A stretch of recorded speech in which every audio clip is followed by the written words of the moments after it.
Antilio, Labor Inspector for Dolan. Sir?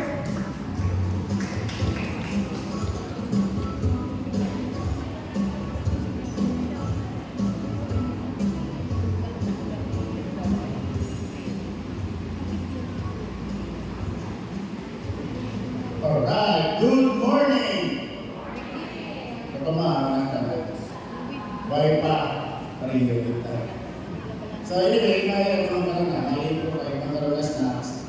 So let's just focus sa ating na discussions today ay ang last two remaining topics, ano siya ang pinaka-important na dapat na mabalikan. And one of which ang isa atin na professional safety and standard. So anyway, we inspectors, we conduct inspection sa mga tansa-tansa establishment to what aspects na verify ang compliance. Una din is ang General Labor Standard. Ano ito siya pinagbalala ng Rexel na pasahod, minimum wage, holiday pay, and whatsoever regarding the money or benefits paid by that is ang General Labor Standard. At ang ako na i-discuss, tapos by the request, dito mas gusto ko sa program, ulihin siya. Ito kakalip out sa TISA, especially to those employees and employers, ang atong pinaproposa is only the General Labor Standard. Sakto lang. Wala na nakabalo, there is a certain provision or standards magaling that during the round of inspection, ina-assist man natin ang compliance. And that is the safety of the workplace. No? So, ang ato lang inabalaan as employees, minimum wage, 13-month pay, holiday pay, leave pay, kakalipatan na naman, safety din na dapat naman i-maintain sa ato na sa kalangan. So that is mga na siya namin i-discuss. So before ko mag-start, mga pagkudaan, sino lang may idea regarding RA 185A? Right, may sugo pa po kita, nung sa inyo, alit ang sugo para mag-learn regarding kasi public na 185. How about the DO1 na yun? Right, man? So, yung siya na lang. Wala kita idea na may safety nila na dapat implement sa workplace. Sino nila yung mga representative sa establishment o sa company, aside from employers, ang authorized employers, yung mga employees. So, may kita idea na nag-exist nila. Nung nag-usulat na nag-exist, kung sino nakakataw sa inyo sa tiyan yung boy-boy na nag-exist ko ang another family ni Francis. But anyway, going back sa topic, so ano siya, Republic Act 185 or commonly known as Occupational Safety and Health Law. So bago sa inyo na idea, o bago sa inyo na may law na kagaling regarding this safety sa workplace. And then, pagwa sa Republic Act 185, nagpagwa man si Julie sa IRR o Regulation Rules and Regulations, which is the DO190, ang Department Order 190. Amunin ato na iskasan.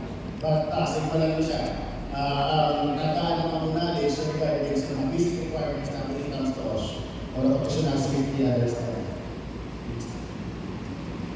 So coverage, anong coverage sa atong DO190? This acts shall apply to all establishment, projects, and sites, and non-workplaces, including the mining and the maritime industry. Kasi under sa una, sa wala pang Republic Act 185 sa OSH pala, o Occupational Safety and Standard, na-exclude pala ang mining and maritime sa OSH. But for now, inagwan na ang DO190 and non-workplaces, basta by employee or by employer, covered na sa OSH. Okay? For Occupational Safety and Health Standard. Morning.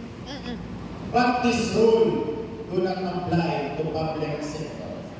Ngaman, kung kanina ako na-remember nyo, nag-mention si Ma'am Rachel na we the Department of Labor, ang ato ng jurisdiction are for those entities na private. Hindi naman coverage, hindi wala kami jurisdiction sa mga public entities like NGO, GOCC, and other agencies na under sa government. Kag last 2020 lang, may secret man na OSH na nakuha para lang sa ato mga public sector like us, free from the dollar. Kag amo na siya, Memorandum Circular No. 1 Series of 2020, which is the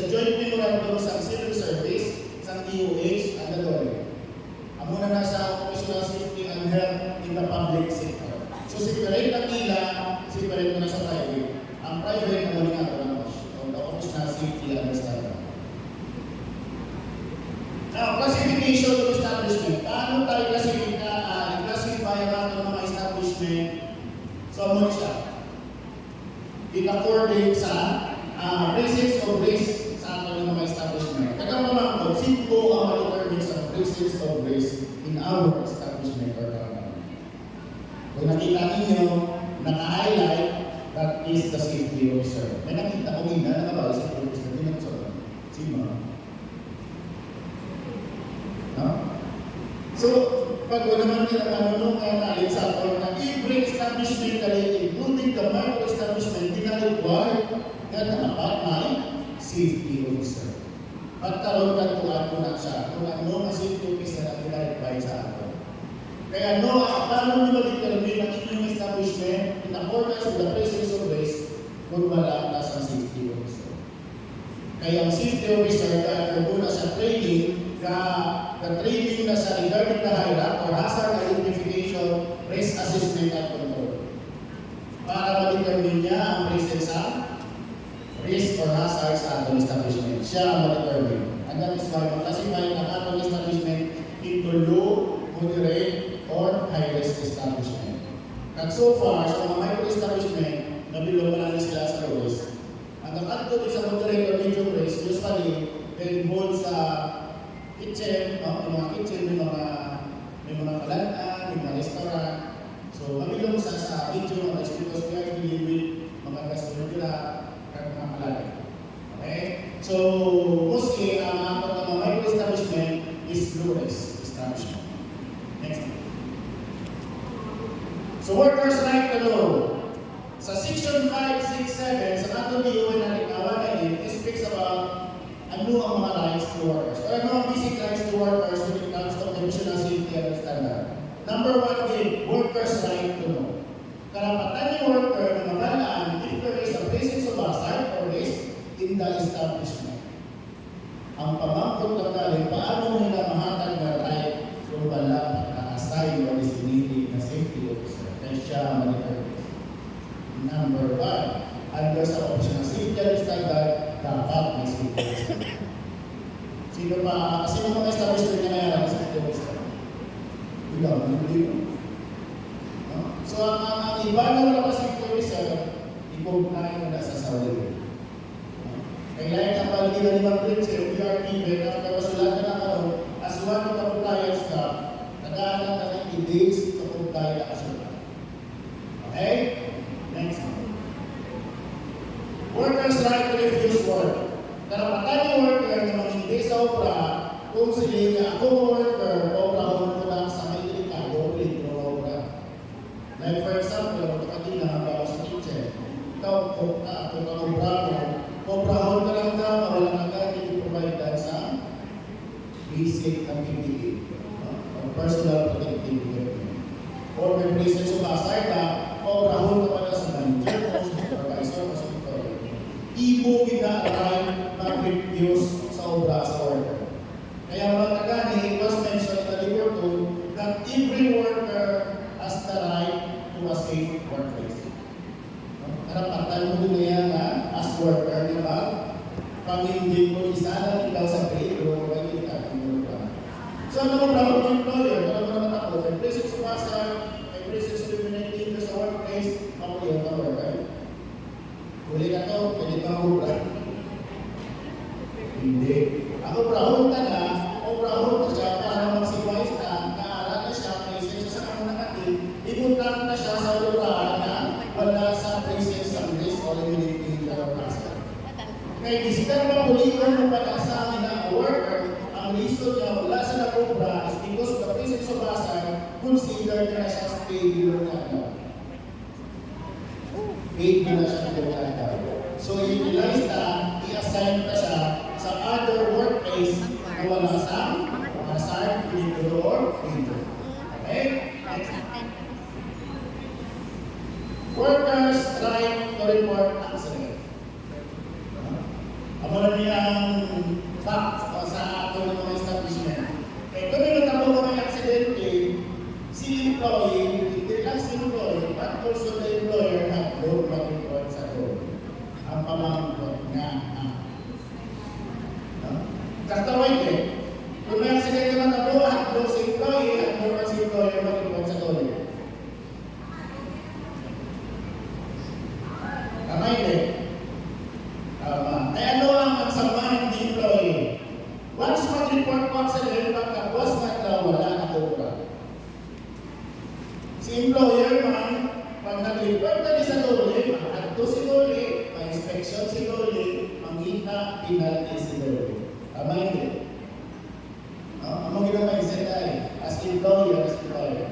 But ako na always, as we, kami yung mga speakers, regarding this course, always kinag-emphasize namin that is not the main purpose of we conduct investigation.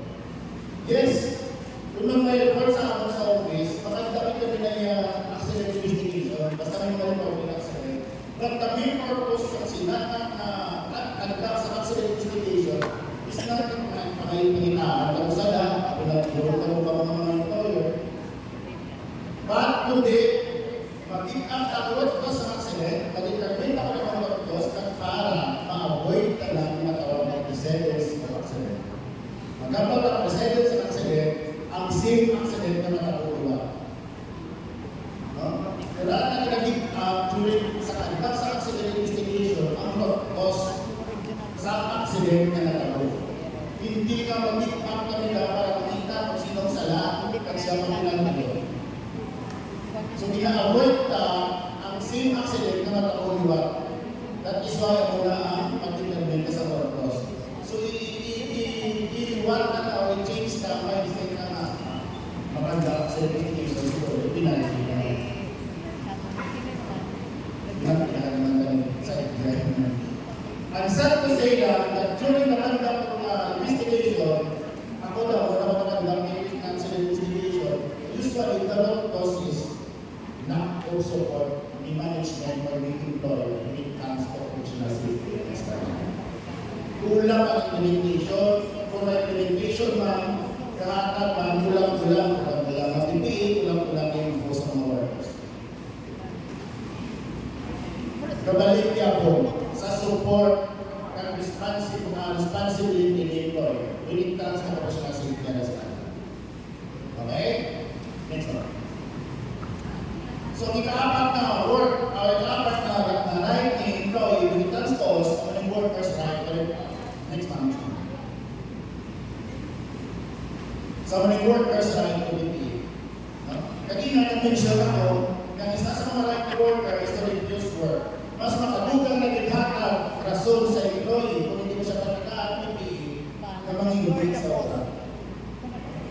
Pero, nagdaan naman, dapat yung salon ka na ng PPE kapag appropriate case.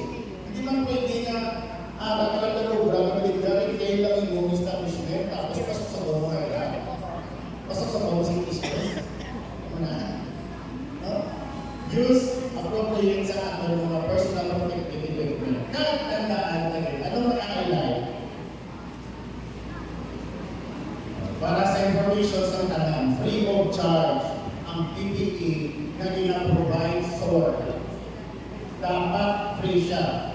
Wala siya ibalidya, wala siya nilidap sa sahod ng workers. Kaya matapos sila, yung nilidap nyo sa sahod sa workers, charging yung PPE na kung makita nyo karon sa table sa mga penalty that violation may penalty na 50,000. Once na nag-charge ka sa PPE sa inyong mga workers. Aside from the refund mo pa na sa ila sa mga workers mo, may penalty na mga administrative fines na 50,000. Gawin ito. Okay? So free of charge. Ang ato na personal protective equipment. OSH program. Now, ang mga security officer, yung mga OSH program, yung mga OSH program na ay usually, kung dahil sa OSH program, nag-upload sa security officer, kasi security officer na program.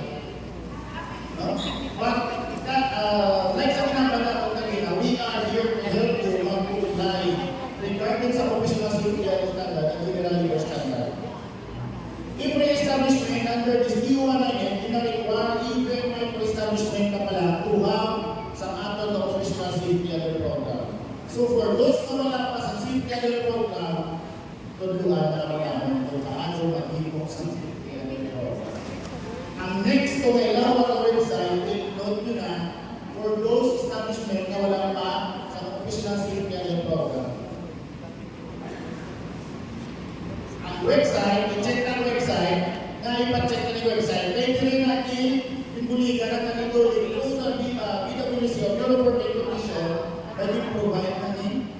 not even built for occupational safety and health standard or occupational safety and health program na OSH template.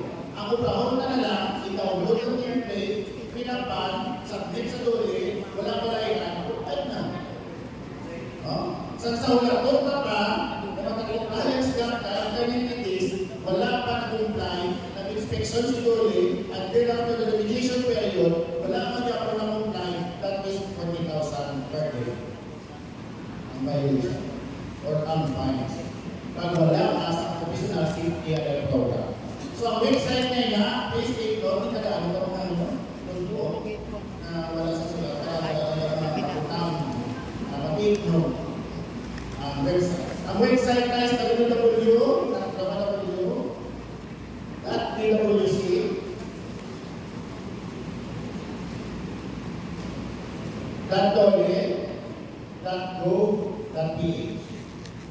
Again, www.pwc.gov.ph.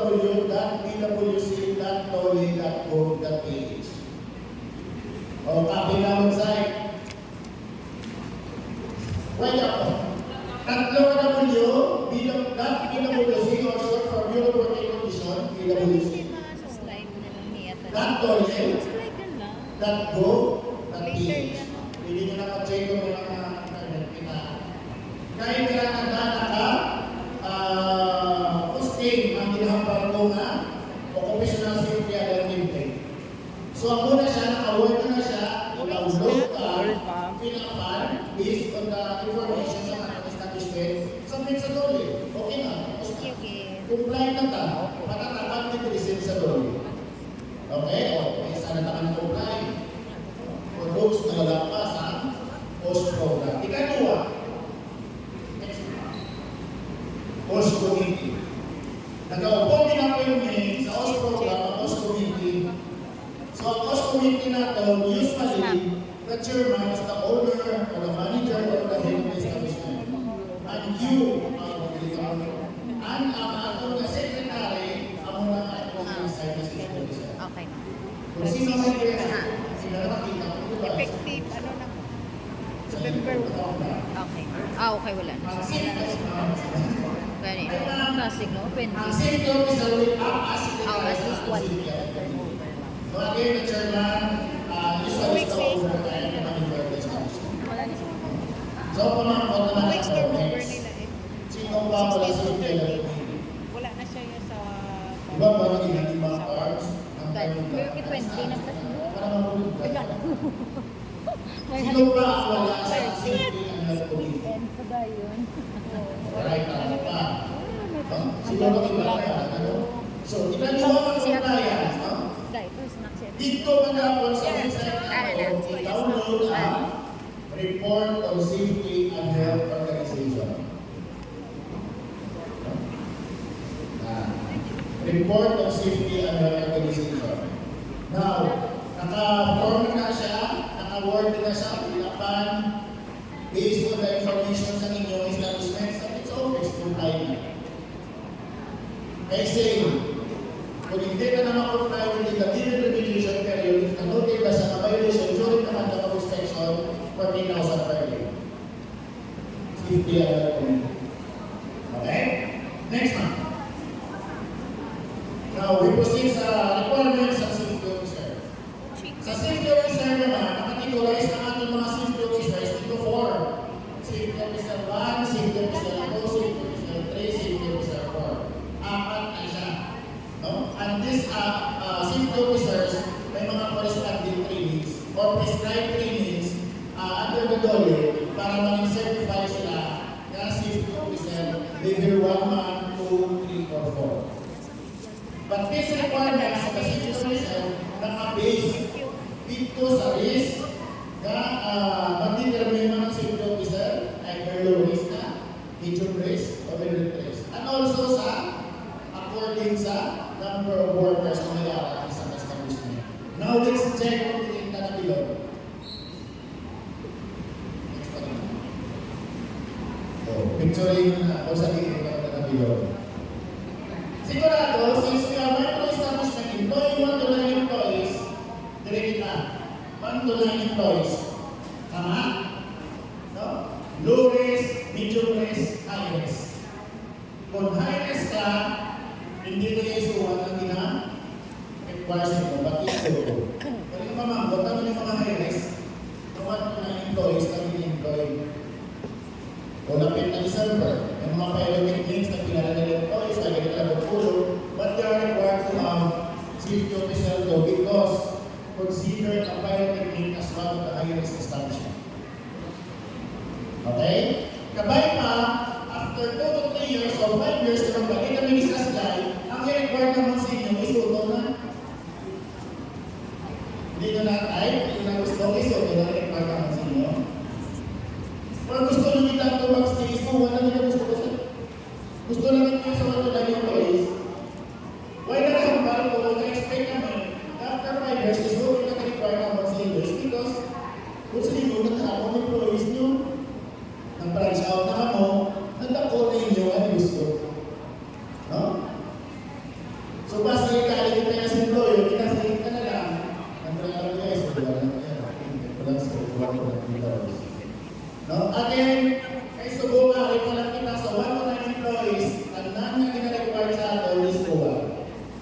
Kung sa inyo, tandaan ng mga establishment, wala exception. Basta may employee at may employer, dapat na at least 60 officer ba. At according lang sa risk sa risk sa ating establishment. Next na. Aside from the requirement of safety officer, may mga professional health personnel at facilities pagkikitan. Una-una din, for 1 to 9 employees, pina-require mo nila ang dapat niya at after speaker. So, akin na lang tandaan na, regardless of the number of employees, ang establishment pina-require dapat na isa ka safety officer at may isa ka first aider. So, buo ko lang katagawa. Unang pinaka-important yung mga cost personnel sa ating establishment. Isa silang employee mo, you are required to have 1 safety officer and 1 first aider. Kung isa lang yung employee, simple lang ang choice sa safety officer, sa mga first aider. Diba? Pero kung duwa, kung tatlo, pwede pa nagkaroon natin na mag-sinner kasi sa safety officer sa first aider. Pero pag more than 3 na, wala na sa rason. Kaya siya mag-gapo ng safety officer, siya ng first aider, considerate person. Kaya ano din dina-require at dina-advise sa mga establishment, dapat considerate person si first aider at safety officer. Though wala man na siya naka-indicate sa diwa na rin nato na bawal, na isa lang si safety officer si first aider, pero wala ako dina-advise. Kaya nasyonalin niya is, kung mag-accept karon si safety officer, sino mag-aider? Dapat si first aider. Kaya nilapit isa ng first aider, luwas na accept. No? Yes, ma'am.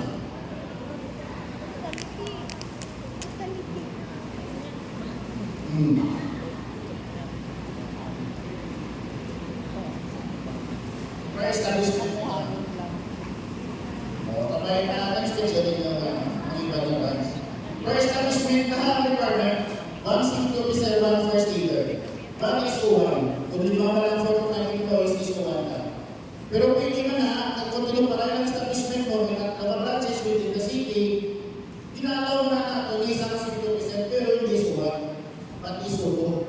Safety officer to na.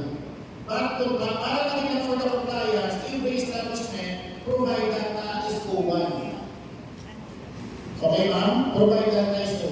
And 1 first aider. Actually, gina-advise na rin namin, kung ikaw na employer, especially mo employees, pag-tuloy na kanara lang na permit, or everything alam na lang pa sa iyong store or workplace, ang gina-advise na mo, ikaw na lang as employer, pag-training for safety officer ba?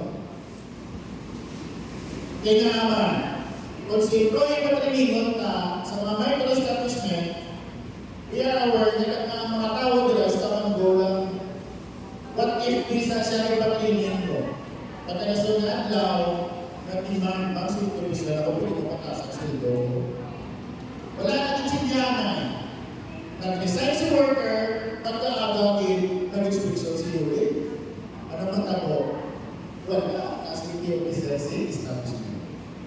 That is why, walang batang mo, nag-suggest na ako, Kung ikaw na employer, alam ko na katulad ba sa store mo, kaya public naman na, ikaw lang training sa iyo sa ba?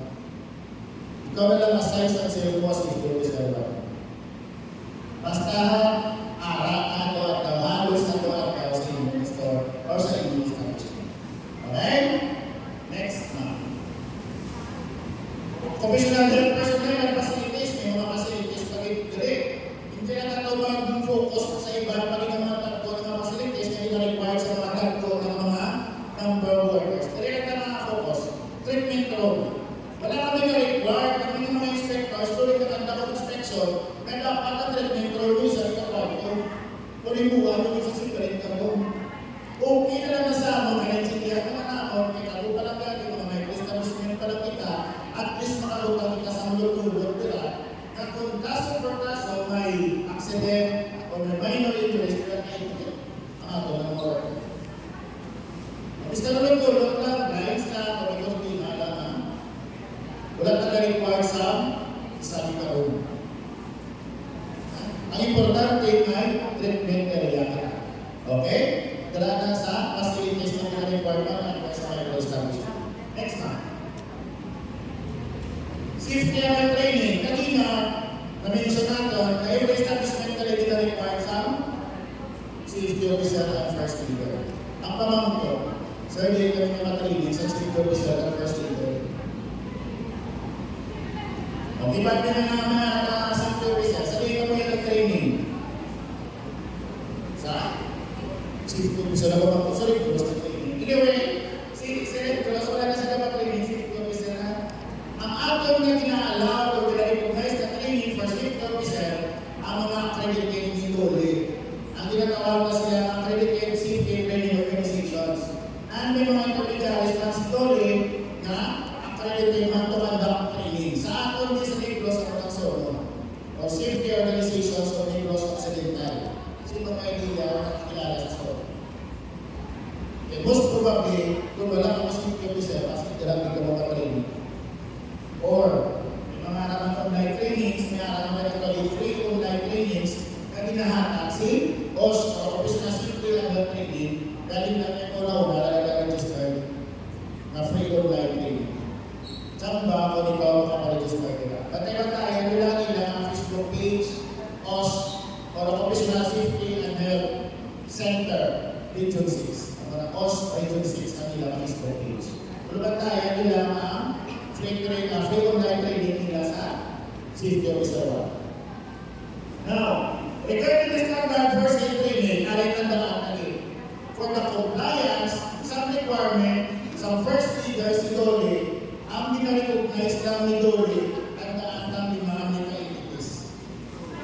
Kaya kung na-training ka mo outside these 5 training entities, wala na minarecognize ni DOLE. Una, Red Cross or Philippine Red Cross. Under Labor Code number 10, aside from Red Cross, Indugang na si Bureau of Fire. Indugang pa rin si DOH. Indugang pa rin si TESTA Accredited Training Centers na naka-enroll sa program na EMS or Emergency Medical Services in Sito. This additional activities under sa Labor Code number 10. But may nagawang pag-isip ay hindi naman pala kita requirements ang first leader sa last year kapag wala ka sa DO235. Pina-invite na ang mga responders, global responders, at even the SPOs or the safety training organizations na magpa-accredit as front row o ang tinatawag na first aid training provider. So ako sa kanila. So again, na-recap ko lang ang ginag-recognize ni DOLE for the first aid compliance. Mga trainings na coming from Red Cross, first aid training coming from Bureau of Fire, from DOH, from TESTA Accredited Training Centers, and for accredited first aid training providers. Kung ang mga training sa first aid mo may present sa ano, during the inspection o during the compliance, is hindi nakalibre sa ito si hindi natin recognize in that training. Okay? Yes, sir.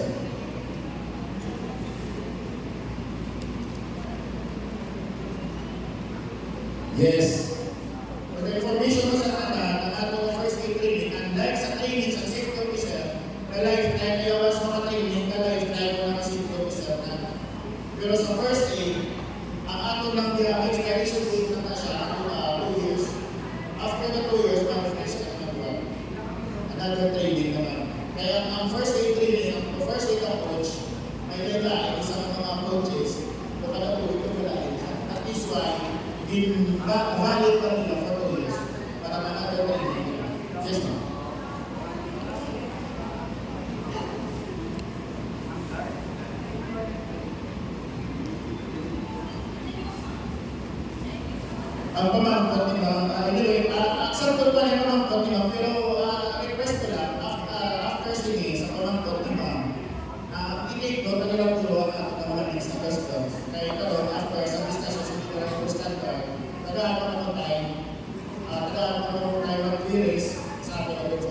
mismo ang safety officer at ang first aid.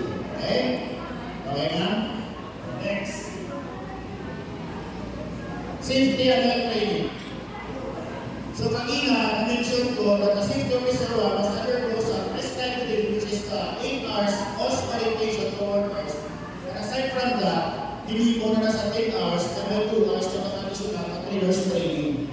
Ano ang purpose ng trainers training na mag-training na safety officer? Para sa 8 hour mandatory worker course, seminar to workers. Kaya based on the DO-198, sa nagawa ng DO-198, every establishment pina-require na dapat ang mga employees or workers na naka-undergo sa 8 hour mandatory course seminar to workers. Dapat nakaabutan na. And it will be conducted sa assigned safety officer natin. And during the conduct of training, as I said, nag-training lang sila sa trainer's training. Okay? So safety officer na matanggap sa 8-hour hospitalization to workers. Ang mga workers, pinag-require na gina-check na sa mga inspector during the conduct of inspection. Kung ikaw ang worker, nakaabot na ng seminar na mandatory 8 hours.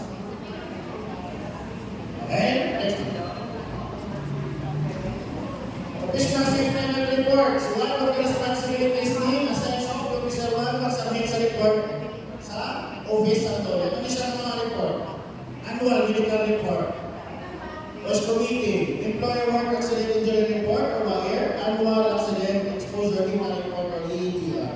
Ang duwa na report na may kalat ng annual, from the term annual, once a year na sa submit. But this one, every month siya, or work accident illness report. Every on or before the 28th day of the following month, ina-report ng WAIR. But, kung may major accident or fatality, wala naman na pangayo, may naman dapat maka-report na within 24 hours sa TOLE office after the ng accident or a major accident. Sir, pamangkot, bago bisa ko ng abo bilang accident sa Sabado, paano kami mag-report? O Domingo, gawin na ang opisina. Ang among mga guards, informed na submit dito mo ka report, i-bilin ko lang sa guard. Basta ano ko lagi, may major accident, or may napatay o may fatality na tulong sa accident na nakapasok. Within 24 hours. Ano matabo kung hindi ka na mag-report? Just like sa litigation period, sa reportorial requirements. Reportorial requirements, na ito ba mystery? Kaya wala kita naka-report after the litigation period, 20,000 per year. Ang reportorial requirements. Nila ng mga reportorial requirements na. So dapat, kung naka-report natin, mag-assign na sa officer, karon hindi ka pinasabay sa mga reports. Ang gobra sa reports is a safety officer. One of the responsibilities is safety officer at yung sa reports. Simple lang. Papel lang sa pinpusan na nakalitaan mo pa. Kung nagkakataon pa siya ng accreditation period, wala ka rin nakapuntay. But usually, if may mga noted violation after the inspection sa house, kapag nag-minute days pa man, makapuntay ka na. Kung hindi ka magulat, baka makapuntay ka. Pero galing purpose ka, safety sa mga workers, hindi ka just for the sake of compliance, kaya ginareport ni Dole, makapuntay ka na. Apan ang tumutuloy yung workers, you as employer. Okay? Next one. Workers' welfare facilities. Ano ba ng mga rights nyo? Ng mga workers' welfare facilities. Number 1, provision sa potable water o inom na tubig. Ang non-king establishment may arang provision sa potable water sa ilang website. Ngara wala. Ang sa wala ang provide tubig ang ilang management. Haratanan. Ang next ko mapamangko. Hindi man na yan ang i-provide ng potable water dispenser na lululagis ko. Sino ang nag-provide yung na tubig na dispenser na lululagis sa bansa? Dito ko yun, yan. Ang pamangko ko, kung ako ng kilogramo, may nation under us? O hindi?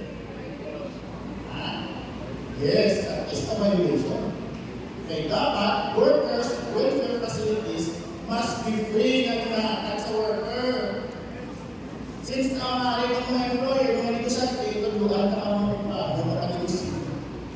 No? Provide ka mo another dispenser na ito sa iyo piso. Kapag gusto yung mga tubig sa ito, ito ba dito sa dispenser ng piso? Nakanegosyo ka na, pero wala mo na maibig. Ang provision ng pagpapagod sa potable water. Pinagawa ka naman ito, win mo na tubig of free. Kung gusto niya pa si employee, pero kung gusto niya sa cold or init na tubig, yung piso sa. Pero wala kang niya na maibig ang provision sa potable water. Kaya provide mo yan, yung na tubig. Itagaan na options, employee, gusto niya mag-ingat sa init na tubig, o sa buong na tubig, ito sa loob piso. Kaya ito, dati ka naman, negosyante, mga business minded. So, ano na siya? Ikatuwa, CR, provisions ng CR. Under the new one dapat separate ng CR sa babae at lalaki. Ako man kung na lang yan sa mga establishment, may hanapan ng CR sa inyong mga workplace. Kaya sino wala? Kasi yan ang ilang mga employees dito sa back. O sa likod lang sa establishment, lumara.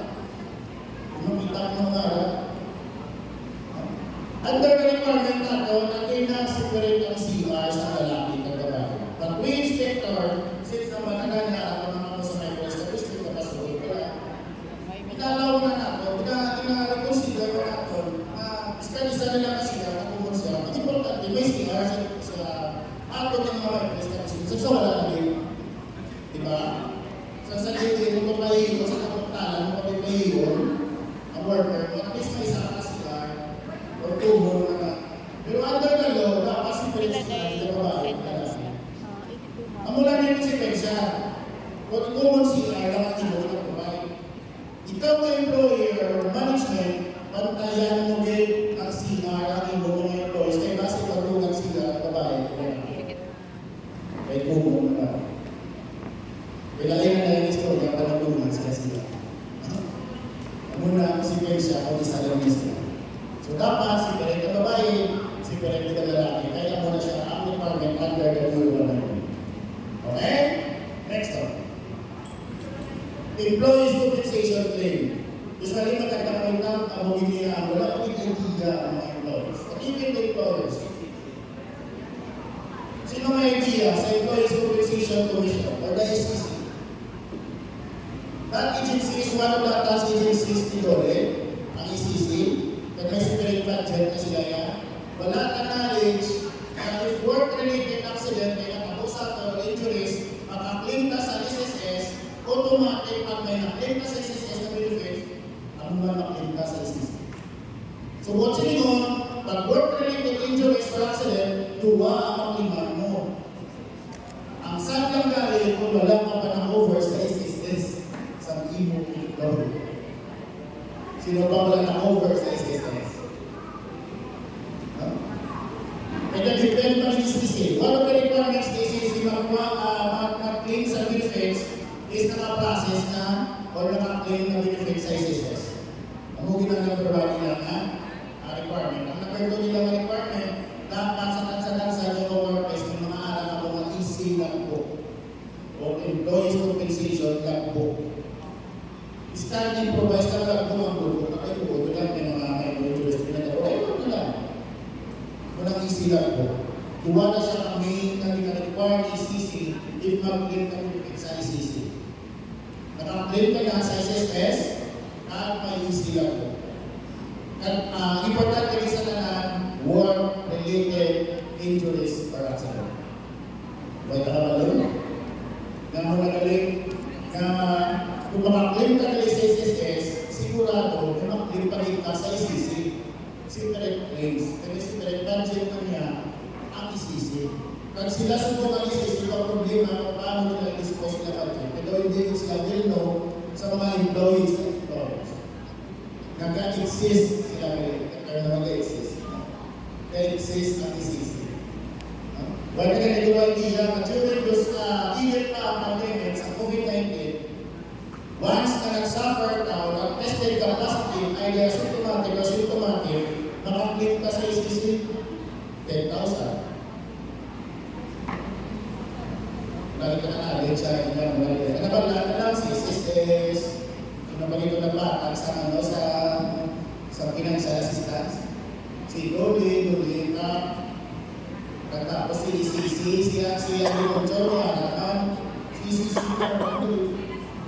ang namin pagiging sa ICC, may cover the both public and private sector. Even kami sa government, cover kami sa ICC.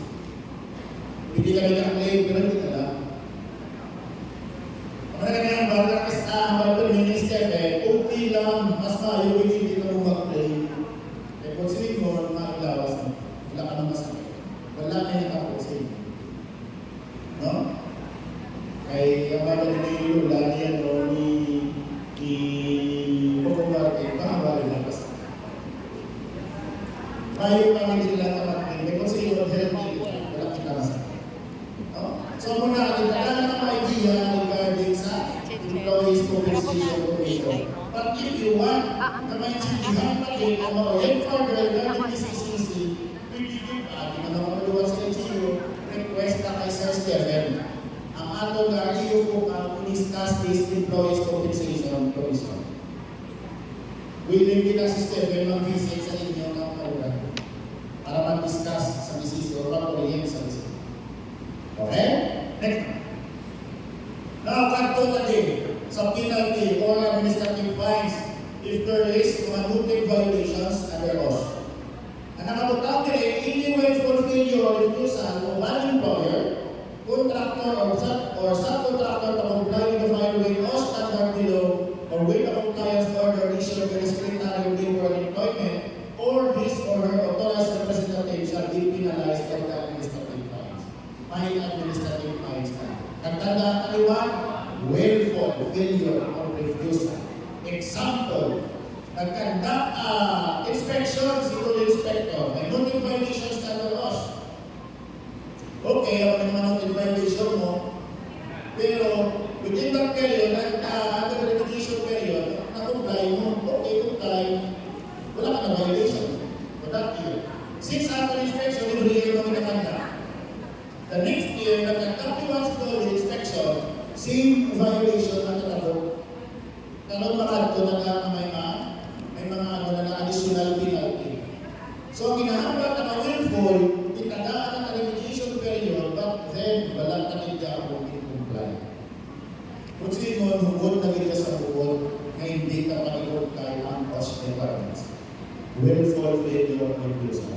Masulot na ang mga penalties na. Okay, ano na siya ng mga penalties? Nakapibol na.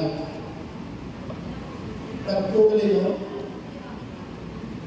O number one, nakita ka-register establishment. Ano lang ko to? Sino pa wala na mapa-register sa DOLE? Wala pa nakaprocess sa register of establishment. At na nakaprocess na? Kasi mag-inspection daw ito kami ko sa inyo, wala. Ang babi na ni Ma'am Carmela, anis-anis ka lang ikaw, parang kumigan. O kung nakuya ka wala pa register of establishment, siguro na nagsakto may mga secretary na ma-register of establishment ano sila. But for those na wala na nagsak, sigurado kung wala pa rin mo sa register of establishment. Anyway, laking mo yung registry ka sa Secretary's Office, registration sa NTI, may registration na sa DOLE under the Rule 820 sa mga Articles, Registry of Establishment. Ay ikatatlo na niya ang ibulit naman sa inyo mga comply ang Registry of Establishment.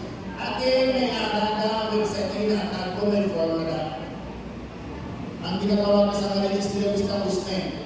Or pwede man tatapusin sa website or website ni Region 6. Ang website ni Region 6, ro6.dole.gov.ph, pwede nyo man download lang kay grabe ka kayo lang ang Registry of Establishment. Mas maayo ko yun. Sa mga wala pa Registry of Establishment, may dalang mga na forms.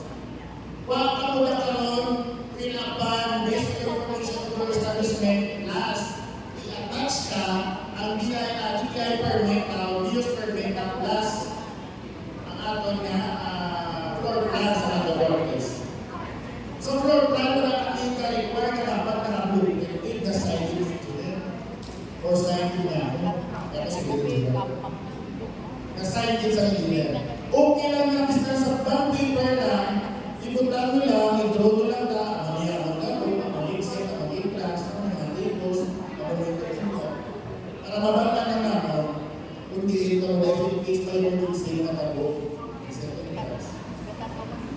Wala kami na-require na mapastitch up income mo sa engineer at ay home loaded. Again, ang ato ng mga forms for register of establishment para sa likod, kung ang nakaraw sa mga walang pa-register of establishment, i-attach ang DTI or mayor's permit or DTI registration as na floor plan. Submit nyo sa office ang doon yung patatakan receive. And after siguro or less 1 month, provide ang naman mo sa nakasil na registry of establishment. Sino na nakakita sa nakasil na registry of establishment? Nag-license ni Lord.